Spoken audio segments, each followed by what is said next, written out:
Pourquoi? Good morning. Happy Frenchy Friday. Happy Valentine's Day. From Paris, avec amour. How are you? Good morning. Good morning. I'm in a mood. I'm in a good mood. I don't know why. I have no reason. Isn't that the best?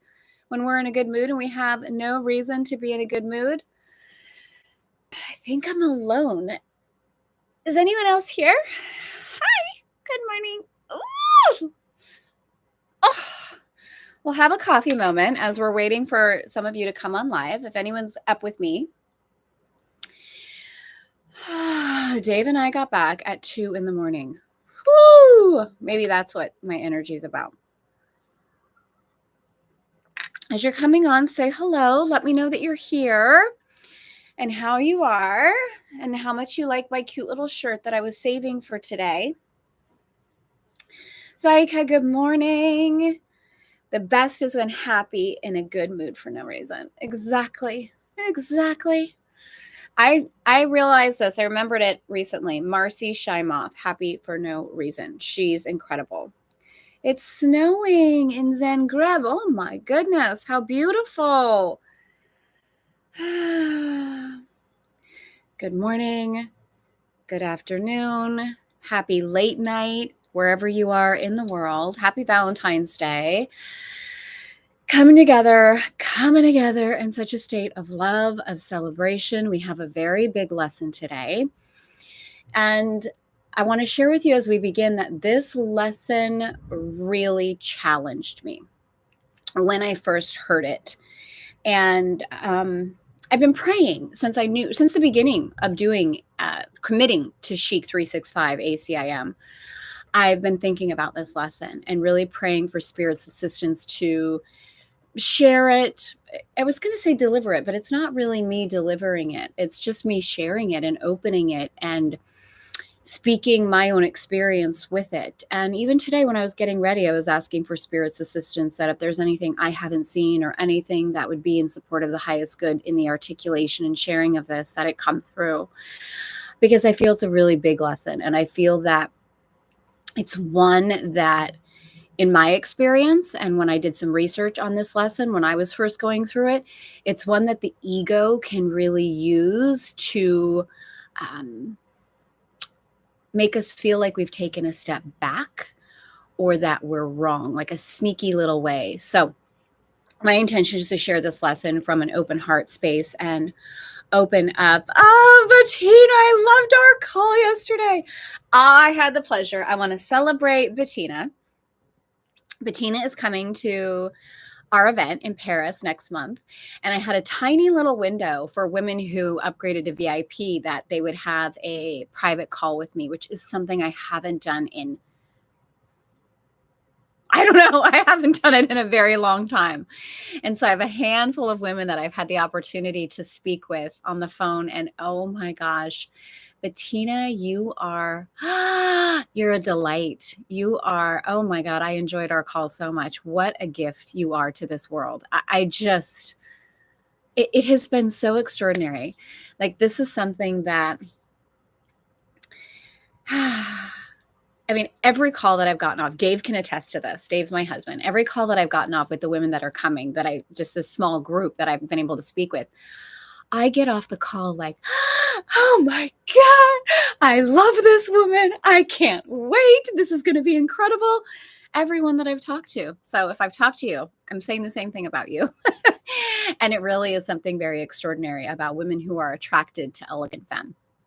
This event is not one of these generic multi-speaker, granola, yogi, hype, faux New Yorker. And there's a space for whoever's aligned with whatever that expression might be, a real, perhaps masculine business event where how are we going to make our next, 10 million, or a yoga retreat. This is not that.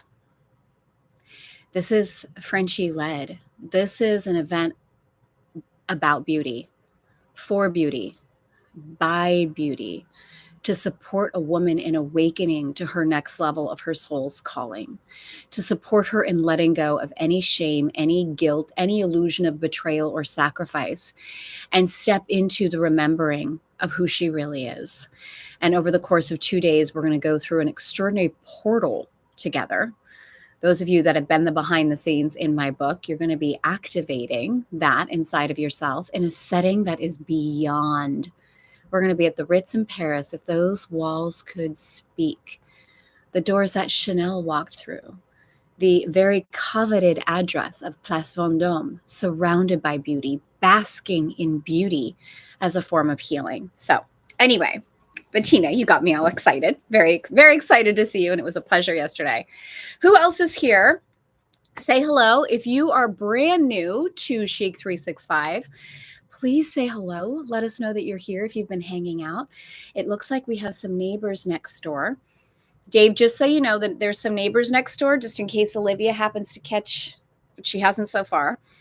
The weather's starting to warm up. So we have some neighbors arriving. All right, I'm very excited today. So where was I going? I completely lost my train of thought. Okay, God. Oh, if you're new to Chic 365, say hello. We were there.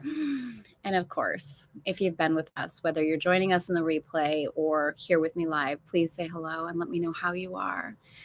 This exquisite opportunity for us to come together Monday through Friday, mostly, and share in this sacred conversation with no real agenda or expectation, really.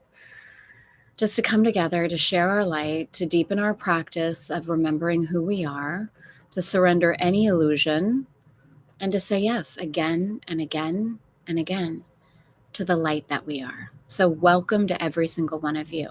Welcome, welcome. Father, Mother, God, Lord of all creation, we come together with so much gratitude and so much love on Valentine's Day. May this lesson come forward in a way that's in support of the highest good. I ask for Spirit's assistance in the activation and sharing of this lesson, knowing that every single person here has the authority over their own consciousness to receive this lesson in a way that's in alignment for them, for their soul, that every single person here is powerful and they can trust themselves and their own inner knowing. I ask that this call is a celebration and that every single person leaves this call feeling uplifted, inspired, and captivated by the love that they are in the best way. This or something even better for the highest good of all concerned. Amen. Elaine, bonjour. All right, I have a fun announcement to make. I think this is part of the reason why I'm so, I don't know. So Dave did a thing. Again, if you don't know, Dave's my husband. He's a rock star. Truly, truly, this man is, he's my rock. He's my cheerleader. He's my confidant. He's my best friend. He's an amazing lover.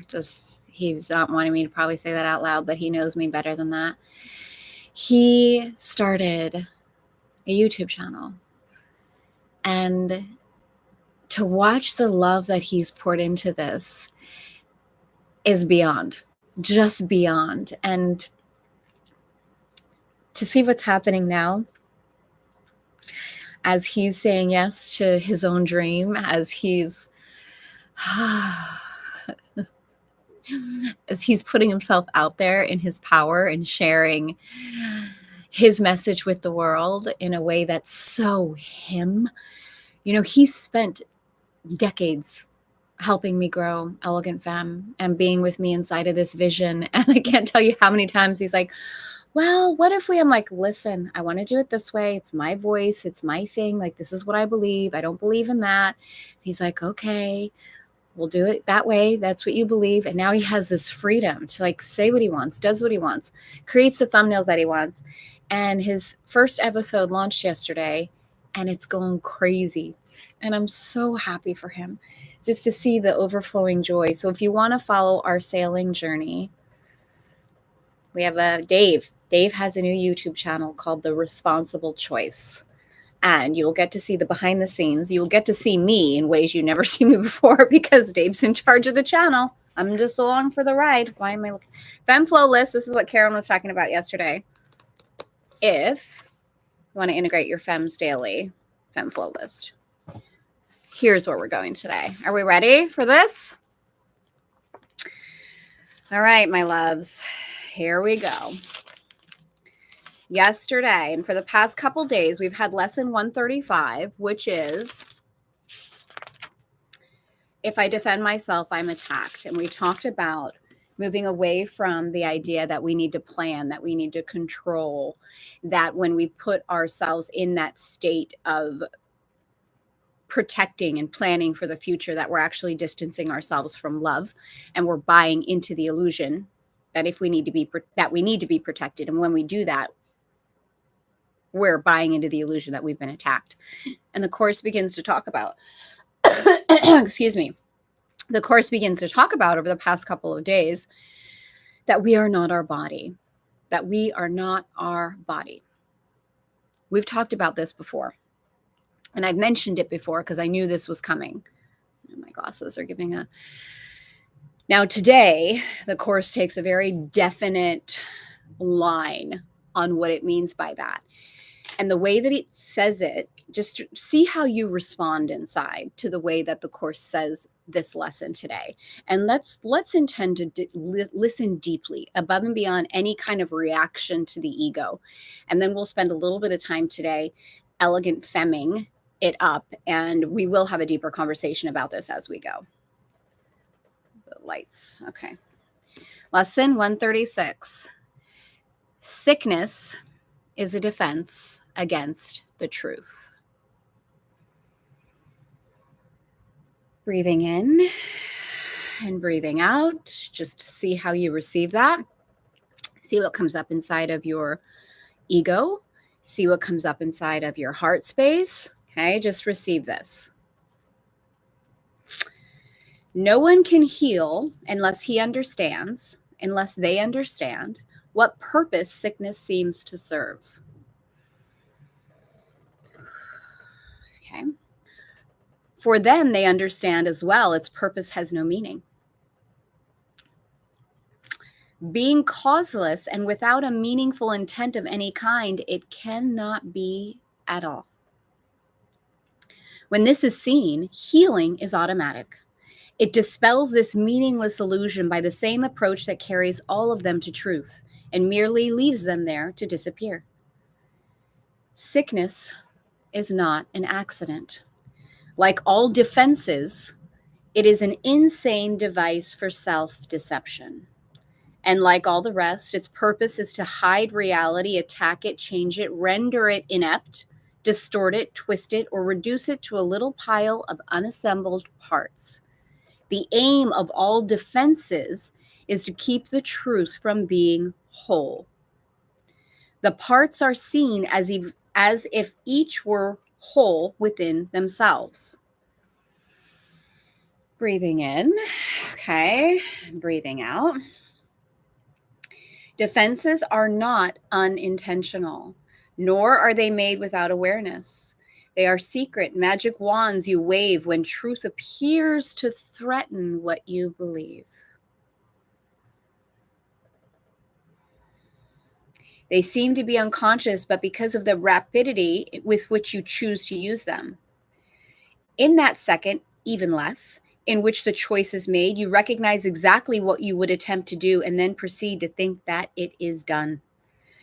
Who but yourself evaluates a threat, decides escape is necessary, and sets up a series of defenses to reduce the threat that has been judged as real?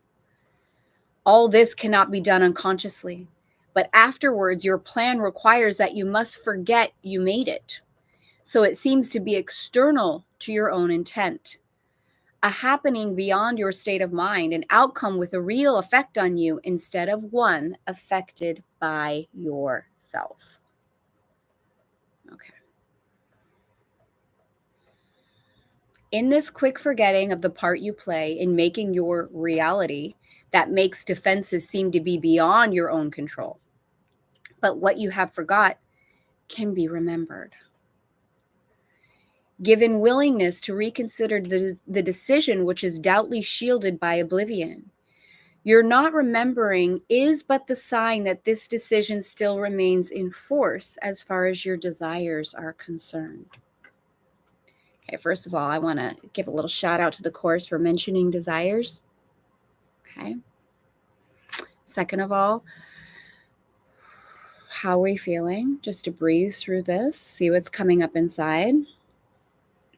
Letting go of the intellect, see if there's a remembering, see if there's a truth that you're resonating with.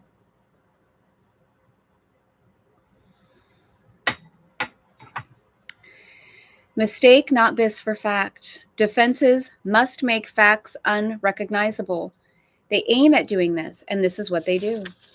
Every defense takes fragments of the whole, assembles them without regard to all their true relationships, and thus constructs illusions of a whole that is not there. It is this process that imposes threat, and not whatever outcome may result. When parts are wrested from the whole and seen as separate and wholes within themselves, they become symbols standing for attack upon the whole. Successful in effect, and never to be seen as whole again. And yet you have forgotten that they stand but for your own decision of what should be real, to take the place of what is real. I just made a decision. Okay.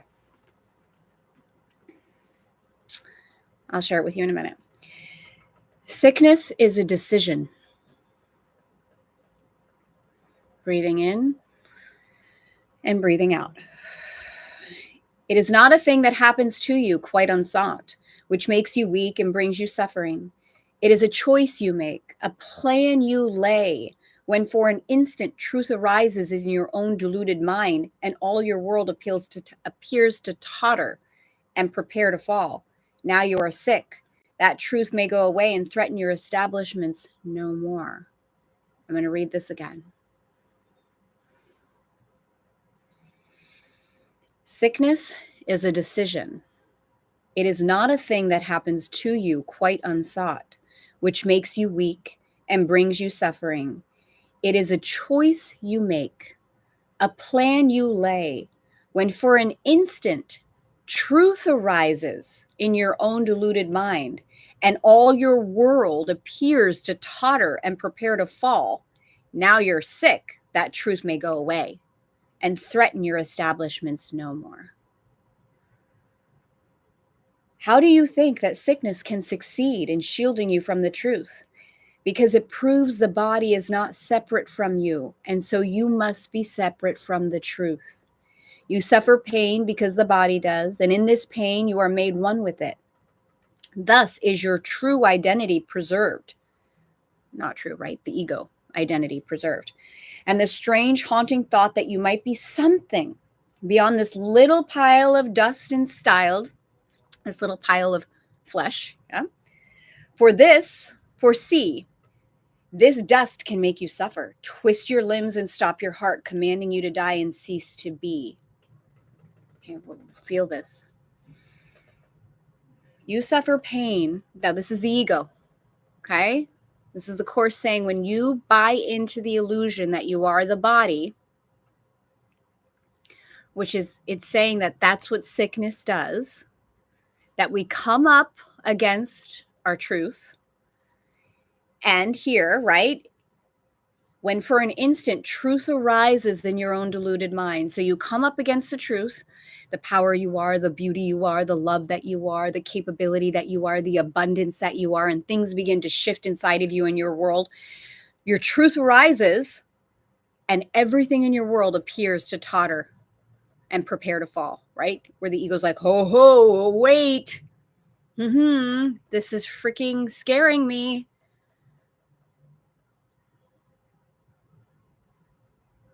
I know. Let's get sick. Now you're sick, and that truth can go away and not threaten you. And when you're buying into this illusion, it proves that the body is not separate from you, so you must be separate from truth. You suffer pain because the body does in this illusion.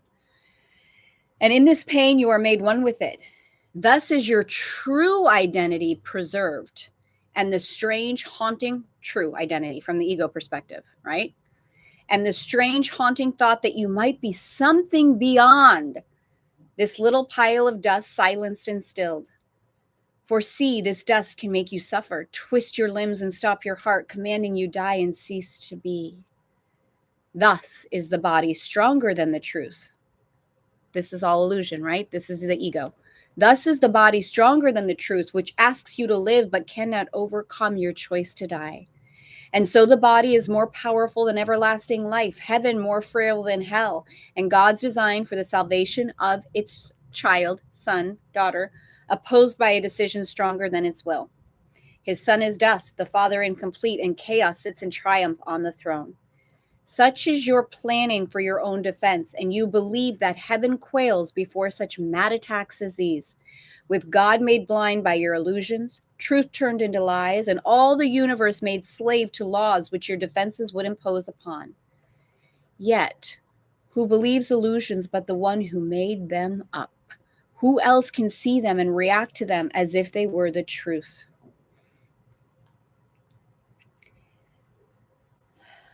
What I want to do is I want to take this lesson in two parts. So just like what lesson 135, this lesson is 4 pages. I want to end here, and I want to talk a little bit about the energy of this, and I want to continue the rest of the lesson on Monday. And what I encourage you to do is, if you're with me here on lesson 136, I do encourage you to read the rest of the lesson. And if you want to then move through the practice period for today, to do that. And if you would like to, if it feels congruent to you, to spend the weekend with this one lesson, and then we will come back and complete lesson 136. Here's what I want to share with you in my experience of this. And I'm happy to know if you're here with me live or even here with me in the replay, if this is your first time going through A Course in Miracles, how you're responding to this lesson. And if it's not your first time going through, how you're responding to this lesson. Because what can initially come up for myself and for many, many people that have gone through the course, this can be seen as like, oh my gosh, I'm doing it wrong. Like the course is saying, and it is saying this, right? The course is saying that sickness is a choice. That means every time that I've gotten sick, and I'm going to speak from the ego perspective right now for a minute, right? Every time I've gotten sick, I've done something wrong. I'm a bad person. I'm a bad student. What's wrong with me? Where am I getting this wrong? I'm failing. I haven't come this far. Like it can really spiral. It can really spiral. The ego can really come in here and subtly or not so subtly be incredibly manipulative and cause even more separation.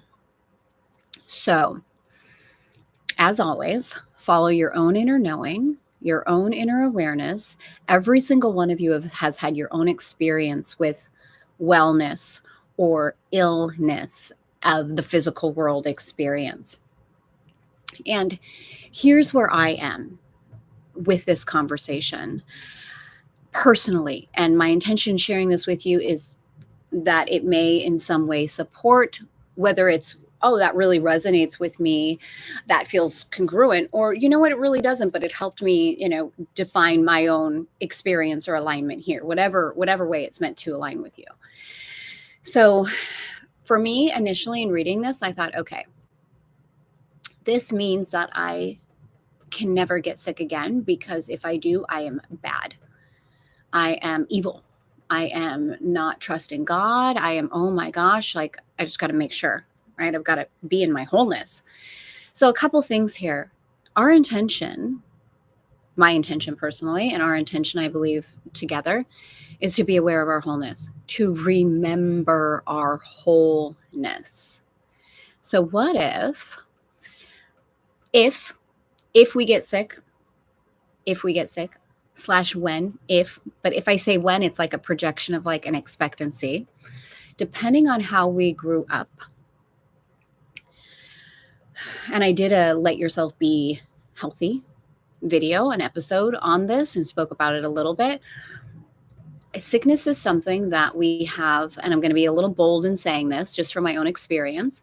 Sickness is something that we have valued in the society as a way to many things, right? We can look at our own journeys inside of this as a way to make us feel special, as a way to press pause, as a way to take a break, as a way to get attention, as a way to relate to others, as all sorts of things, all sorts of things. Here's what I really deeply feel inside of me, because I have gotten sick since I read this lesson years ago. And the first time I was like, oh, shit.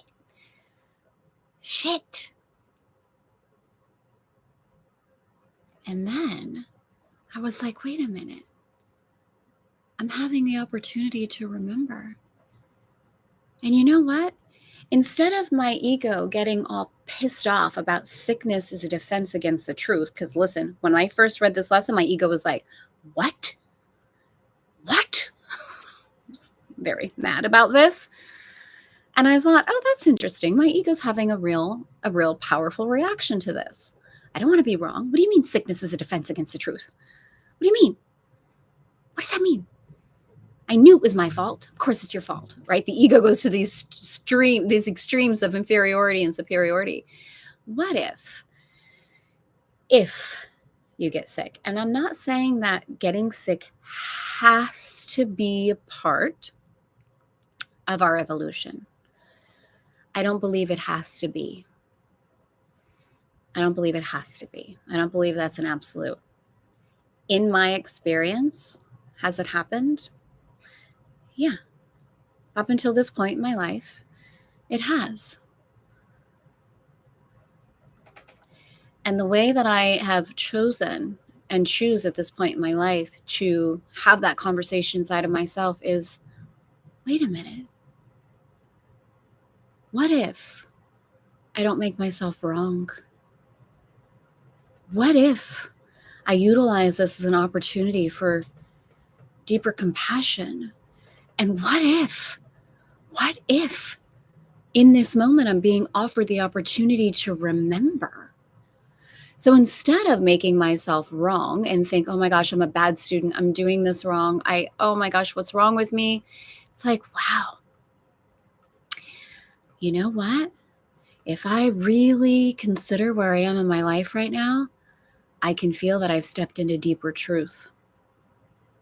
And then I'm awakening and I'm opening, and that maybe I got scared, or maybe I felt like I needed to buy into the illusion that I wasn't as powerful as I thought, or that I was whatever. But you know what? It's okay, because I'm going to utilize this moment to remember.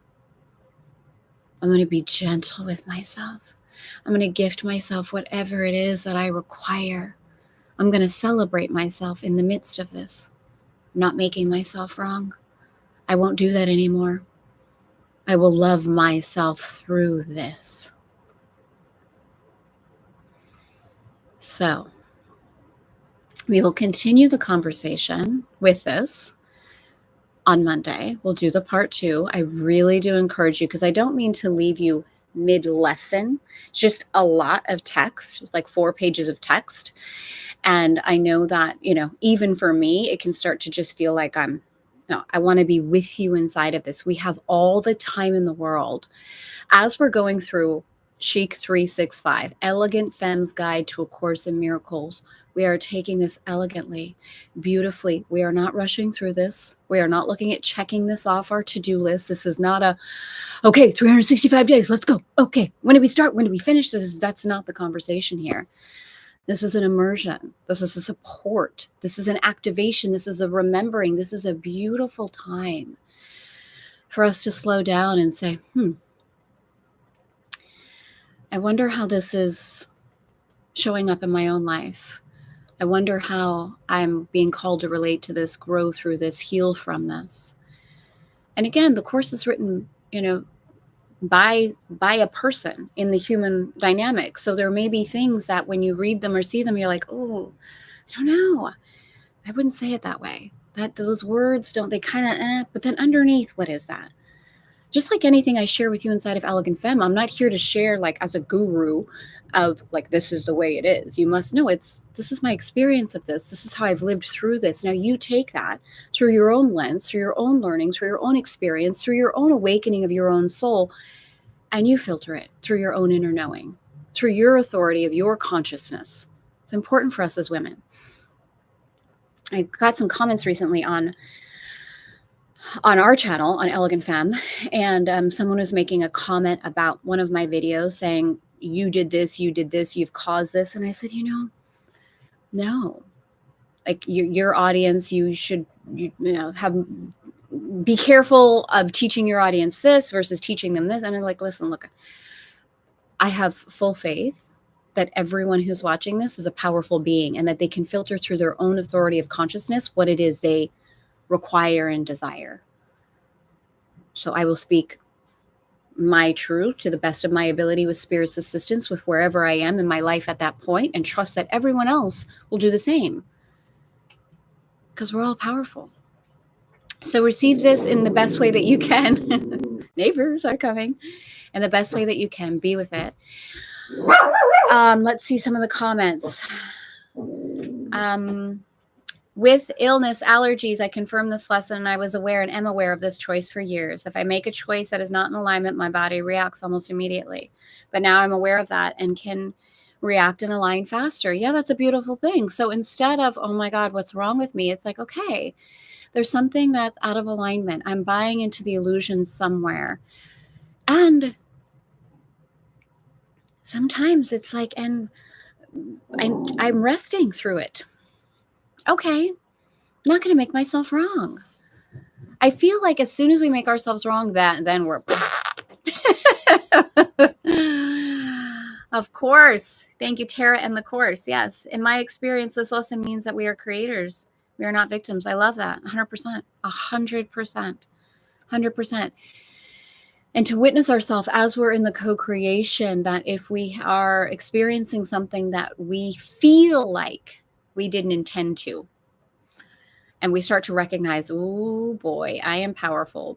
I've co-created this. Instead of making ourselves wrong, it's like, okay, exactly. I was like saying, like, all right, I'm being offered the opportunity to come back into alignment, which is why something so simple as the Femme types, in my experience, has helped me with this. Where am I with my Indie? Where am I with my Frenchie? Where am I with my New Yorker? It's a beautiful, simple alignment back into like, okay, that's right. That's right. And it doesn't mean I don't ever get sick. I haven't mastered this lesson to that extent yet. And I'm okay with that. I'm going to live through this physical world experience, remembering that I am here, right, but not of here. Reminding myself consistently, I am not a body.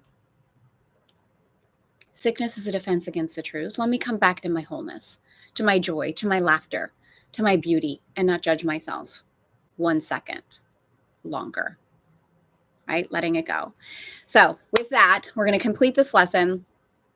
As a reminder, today is the last day for Amour. What a beautiful time for this conversation. Amour is our program that's all about love. Loving yourself fully. Loving yourself fully. Loving yourself fully. This is an extraordinary program that I created with Dave last year. And it is so potent. So potent. When I reflect on everything that I've allowed myself to receive, it comes from the amount of love I have for myself. I said to Dave, I had just finished my FemFlow list last night, 2 a.m. when we got home. I finished my FemFlow list and I said to Dave,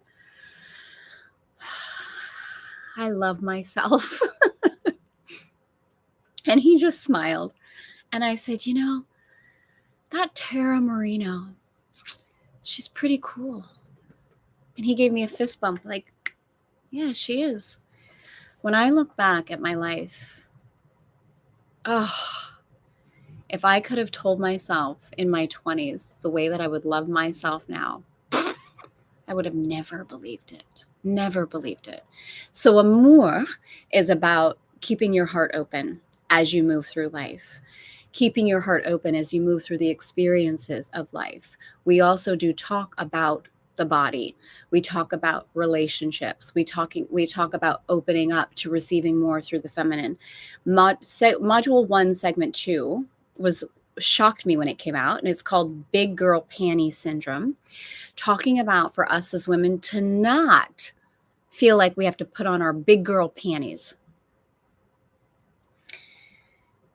As a little girl, were you ever told, like, stop it, get over it, like, stop being so emotional, like, just deal with it? AKA, as we grew up, like, put your big girl panties on. No, I want panties, cute ones with ruffles on the butt. I don't need to like any masculine, put your big girl panties on. So we really go into this beautiful dynamic of loving yourself as a woman. And one of the things for me that's become even more prevalent as I turned 49 and as we're an empty nest, beautiful season of our lives, is midlife. And something that I think would have felt like a 4-letter word to me in the past, or would have felt very taboo. And the stunning time for a woman where there is this, I feel like, this natural inclination to reevaluate what's important, to fall in love with ourselves all over again, or perhaps for the first time. So as a reminder, if you haven't taken our Amour program, I really encourage you to see, excuse me, to see if it's in alignment with you, to see if it's calling you. If you have taken it, I've had a couple women say, this is a really good time for me to review this program, to pour myself into it again. It was so much fun, and there's so much uplifting. Relationships shifted, relationship with body image shifted, just this gorgeous up-leveling of the awareness of who we are in this world and how deeply we can love ourselves. And the intention, as always, is to love ourselves as God loves us. So with that, let us know. Well, I'll just tell you, elegantfemme.com/amour. It's $111 instead of $444 through today. So there's that. All right, beauties. I will see you on Monday. Have a gorgeous weekend. Happy Valentine's Day. May you love yourself fully. May you be so gentle with yourself today. May you walk through the world with so much grace. And honor the time today to relax, to rest. We didn't share what the practice lesson is for today. So again, if you're on this lesson with me, feel free to read through it, honor the practice session, honor wherever you are, receiving the time today, because it's not taking, receiving the time today to rest, to be in that state of relaxation for 15 minutes twice a day, and receive. All right. I love you. Thank you for being here with me. This is a gift to me in my life, and I will see you on Monday. Bon weekend. And